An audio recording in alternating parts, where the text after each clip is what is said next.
আসসালামু আলাইকুম রহমতুল্লাহি ওবরকাতুহ।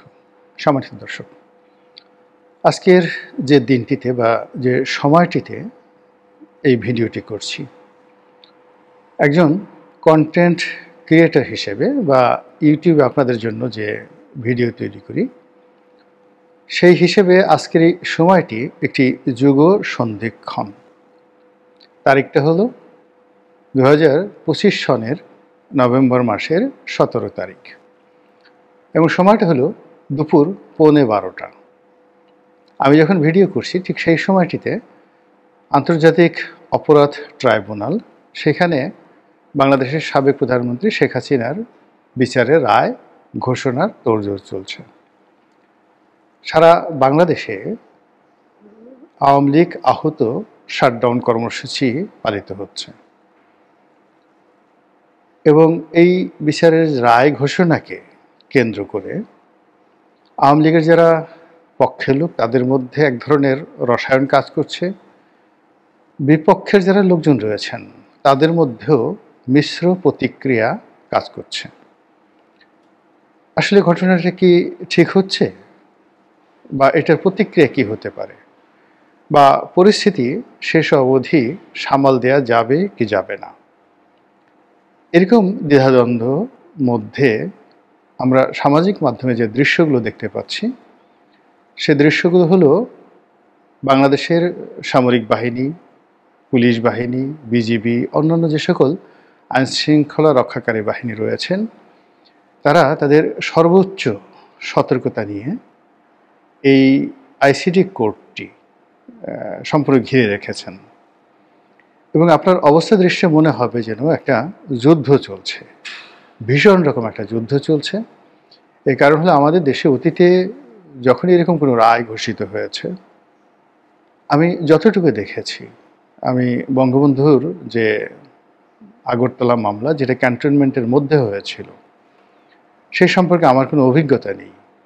কিন্তু স্বাধীন বাংলাদেশে যে যুগান্তকারী রায়গুলো হয়েছে, বিচারগুলো হয়েছে, সকল বিচারের যে নিরাপত্তা, আবেগ, উৎকণ্ঠা, আলোচনা, সমালোচনা এবং আন্তর্জাতিকতা, অর্থাৎ একটি বিচারকে নিয়ে সারা দুনিয়াতে যেভাবে তোলপাড় হচ্ছে, এই বর্তমান জমানাতে যা কিছু হচ্ছে শেখ হাসিনার বিচারে নিয়ে, এমনটি আমি আসলে কখনো কোথাও দেখিনি।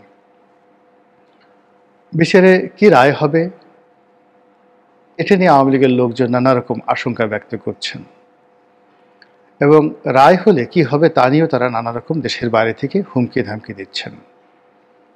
অন্যদিকে যিনি বিচারের প্রধান প্রসিকিউটর, অর্থাৎ রাষ্ট্রপক্ষের নিয়োজিত প্রধান আইনজীবী জনাব তাজুল, তিনি এই রায় ঘোষণার আগেই জাতির উদ্দেশ্যে সবাইকে সালাম দিয়েছেন, অর্থাৎ আপনার প্রতি বা আপনাদের প্রতি শান্তি বর্ষিত হোক। তার এই সালাম প্রদানের মধ্যে বহু মাত্রিক ইঙ্গিত রয়েছে। আমি আসলে সেই দিকেও যাব না। এই কারণে যাব না যে আমাদের দেশের আসলে রাজনৈতিক মামলাগুলো বেশিরভাগ ক্ষেত্রেই নিষ্পত্তি হয়নি। সামরিক আদালতে যে সকল বিচার হয়েছে, যেমন কর্নেল তাহেরের বিচার, অন্যান্য যারা সামরিক কু করেছেন, মিলিটারি কু করেছেন, তাদের বিচার এত দ্রুত এবং সামরিক আদালতে এতটা ক্লোজ ডোরে হয়েছে যে ওগুলো নিয়ে আসলে আমাদের জনগণের কোনো মাথা ব্যথা ছিল না।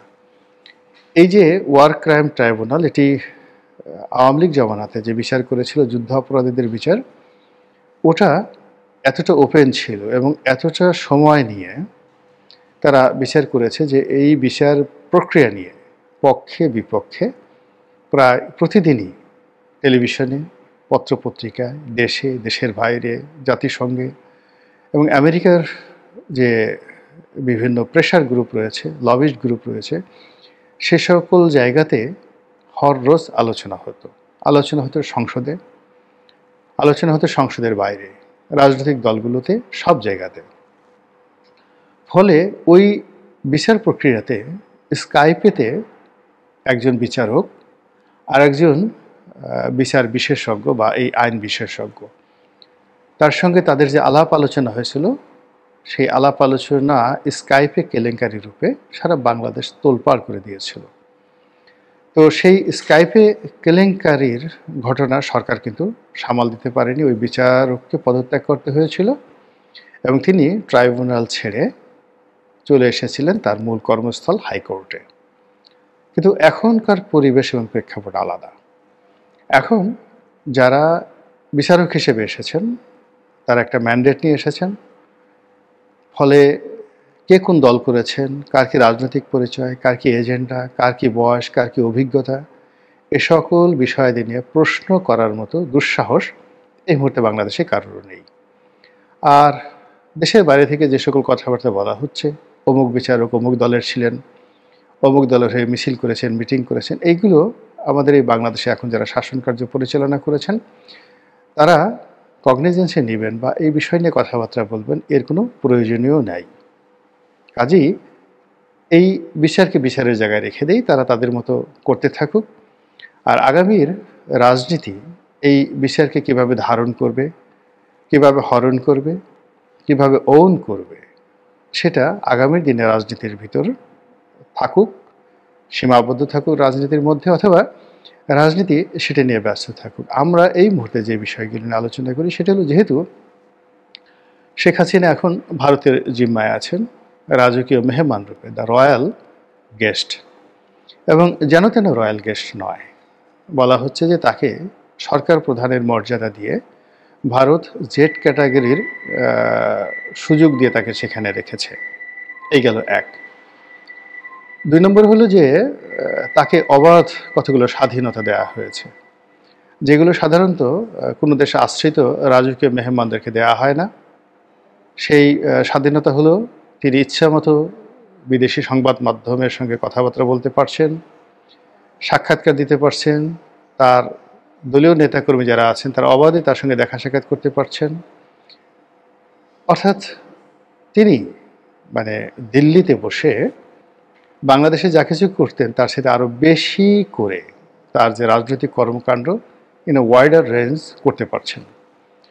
আর যেটা ইমপ্লাইড, যেটা বর্ণনা করা মানে আমরা করছি না, বা কিন্তু আমরা বুঝতে পারছি, it can better imagine than describe, সেটি হলো তিনি ওখানে বসে যে সেক্রেটারিয়েট চালাচ্ছেন, সচিবালয় চালাচ্ছেন, তার সচিবালয়, আর সেই সচিবালয়ে তাকে যারা দাপ্তরিক মানে সাচিবিক সহায়তা দিচ্ছেন তারা বাংলাদেশে আওয়ামী লীগের নেতাকর্মী নন।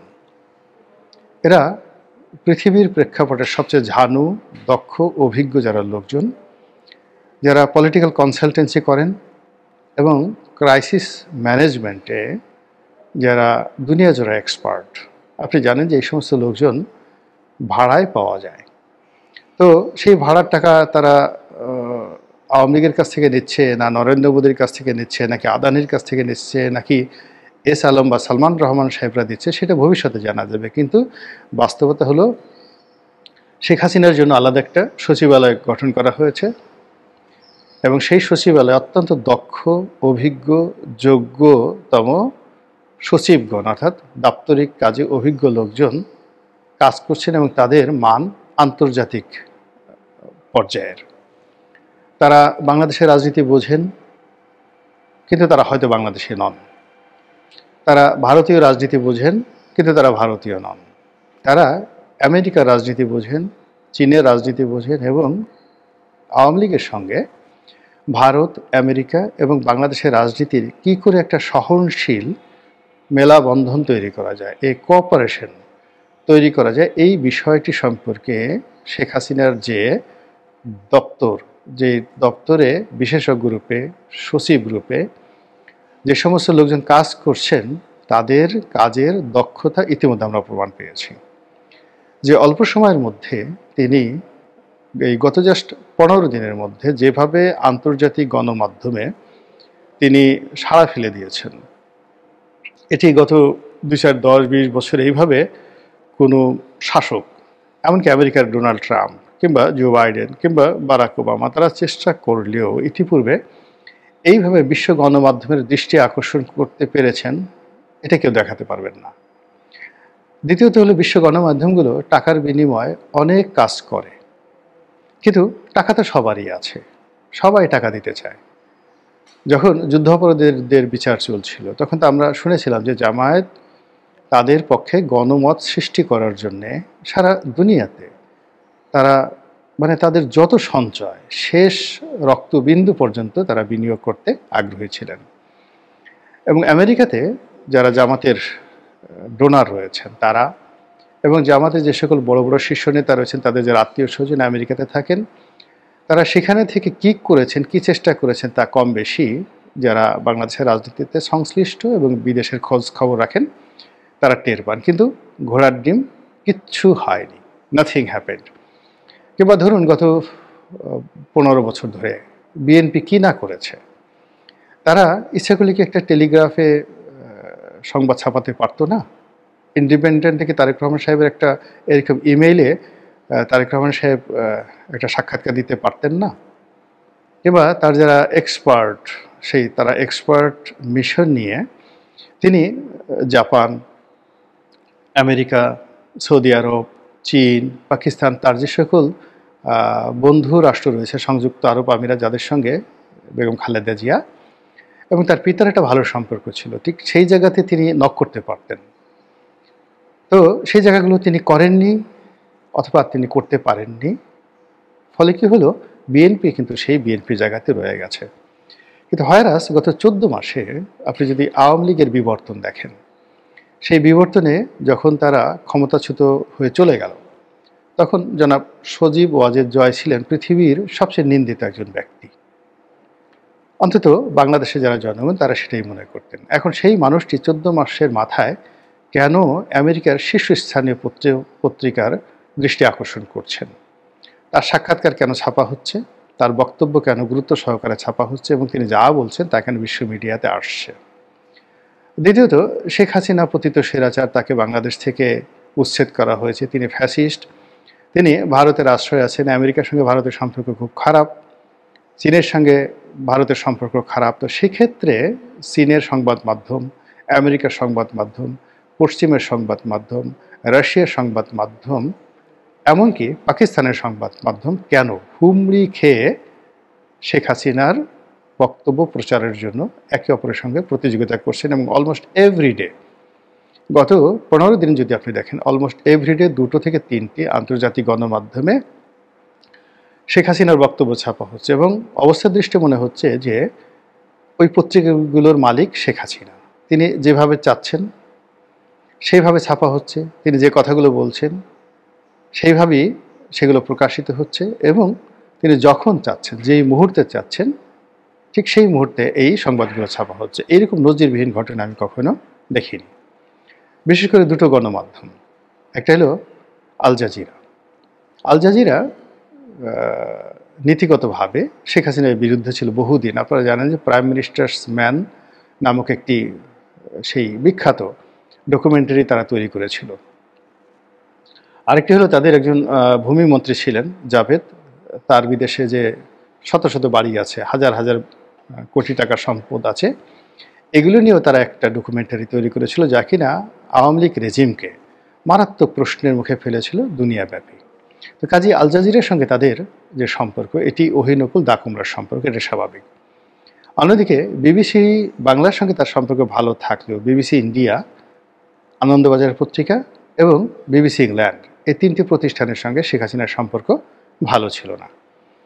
তো সেই বিবিসির মতো প্রতিষ্ঠান যারা এতটা নাকুচু যে ডোনাল্ড ট্রাম্পকে তারা পাত্তা দেয় না এবং ডোনাল্ড ট্রাম্পের বিরুদ্ধে তারা এত নিকৃষ্ট রিপোর্ট করেছে, সেই রিপোর্টের মান এতটা নিম্ন পর্যায়ে চলে গেছে যে বিবিসির ইন্টারনাল টিম নিজেরা তারা এই যে ট্রাম্পের বিরুদ্ধে যে প্রতিবেদন ছাপা হয়েছে সেটা তারা মূল্যায়ন করে দেখেছে এটা মিথ্যা এবং এই কারণে সংশ্লিষ্ট কর্তা ব্যক্তি, বিবিসির যিনি প্রধান ব্যক্তি, তাকে পদত্যাগ করতে হয়েছে।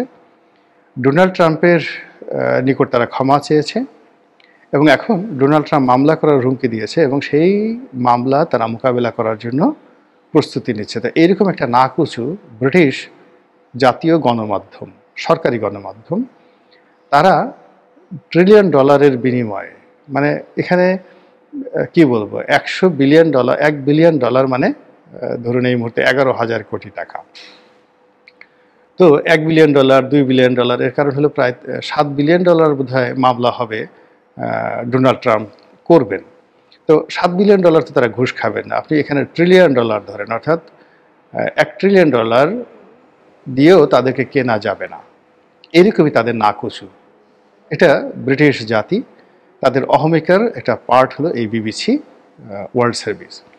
তো সেই বিবিসি ওয়ার্ল্ড সার্ভিসকে যে টাকা দিয়ে কেনা যায়নি এবং এটিকে যে ঘুষ দিয়ে দমন করা যায়নি, বা নরেন্দ্র মোদীর শক্তি সামর্থ্য নেই, এর কারণ হলো যদি তার সামর্থ্য থাকতো তাহলে তো নরেন্দ্র মোদীর সাক্ষাৎকারই এভাবে ছাপা হতো। এর কারণ হলো তিনিও তো কম বিপদে নেই, তার মারাত্মক পলিটিক্যাল প্রবলেম রয়েছে। তো সেই সকল প্রবলেমগুলো তিনি ওভারকাম করে যেভাবে টিকে আছেন, কিন্তু তিনি